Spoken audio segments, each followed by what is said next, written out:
Well, it's the morning of the third day and it's now raining. I think it's just started raining quite hard. I'm on some trees at the moment, so it's hard to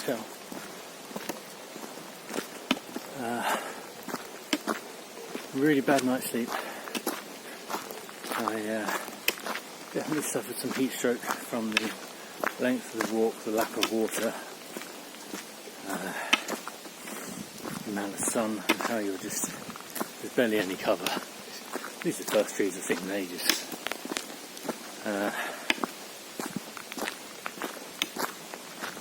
So, I'm very nauseated, a bit delirious, swimming headaches, popped a lot of electrolyte tablets, drunk a lot of water, just refilled at the youth hostel back there, and I'm really glad today is overcast and raining.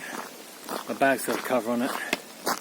I have a poncho, but I'm just taking in the rain this morning. Not far from Bramber. There was a bit of a kerfuffle at the junction back there. I've passed a very nice youth hostel, then you walk down a road and you come to a junction with many roads off and no sign for which way to go for the South Downs. So this looks South Downsy, so I decided to go down this one. An amazing valley down here. I don't know if you can make it out. I really want to go down there, but then I don't want to climb back out again. So I'm just making a stop here to show you this rather squat, fantastic little Saxon church. Looks like a section has come away there. I don't really know anything about it other than it is a Saxon church. I might see if I can get inside it and have a little nose around. That's kind of cool. This is Botolph's.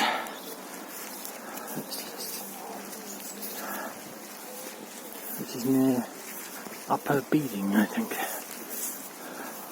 Oh, this is very cute.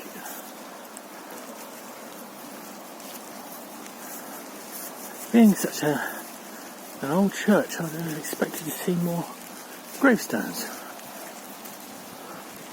That is a very nice little... Oh, hang on. More gravestones. There they are. Nice lich gate. In fact, it's a tabsel gate. Look at that. Oh, I've got to do it. Look at that. Just the little things. Well, just inside that little church, and you can see just behind me and above the remains of medieval artwork under a whitewash wall. It became a thing to whitewash the inside of the churches. It's quite annoying because they were once covered in amazing artwork. Just realised I haven't done any stunning vista shots today, so yes, look, lots of countryside, lots of countryside, lots of countryside. Piggies! Look at the piggies. Now I know that out there, somewhere, is Chanctonbury Ring. This dense mist and fog I've been walking through for about an hour have made it very tricky to learn my distances. That's how far I've walked, and yeah, I honestly thought it was mid-afternoon. I just looked at my phone just now and it's only gone 11 o'clock in the morning.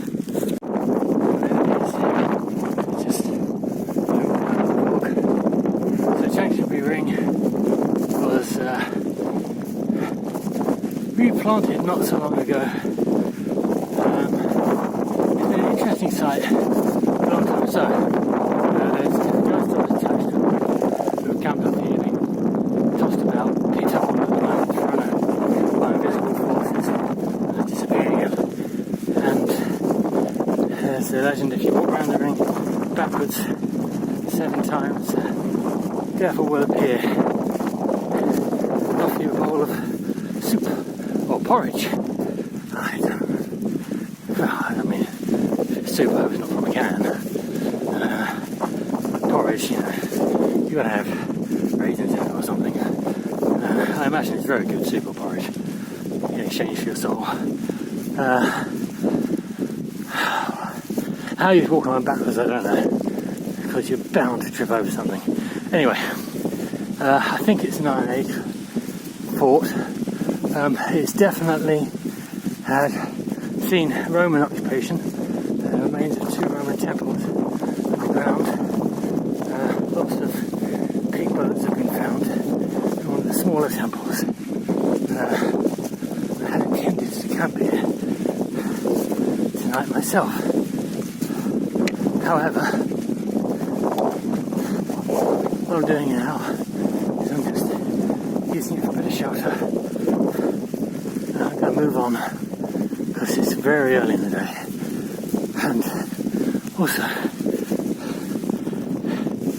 it's so wet. This mist is insidious. It's coming at me from all sorts of angles. So, I'm going to try and find some shelter and then move on. From what I can make out, this would be where the larger of the 2 temples stood. It's the highest ground, and the smaller one with the pig bones is southwestwards, which is that way from here. This makes sense. It's building something on the highest ground, best vantage point. I was surprised there aren't any votive offerings left by passers-by, and I have nothing to leave today. So I'm trudging onwards to Amberley. Now, this sucks, but I've been hoiking my shorts up all day thinking I've lost some weight. Oh, that's good. And trousers are loose. And I just noticed my belt is split and is holding on by a little shred of leather, and it's going to go any second now. I'm guessing it's because it's got so wet today, or the strain of walking. I've had the belt a while, so that's probably why. The first thing I did was look in my pack, some paracord or something that I can use instead. But my spare paracord I'm using to prepare something else in my pack. So, I'm buggered. Excuse me.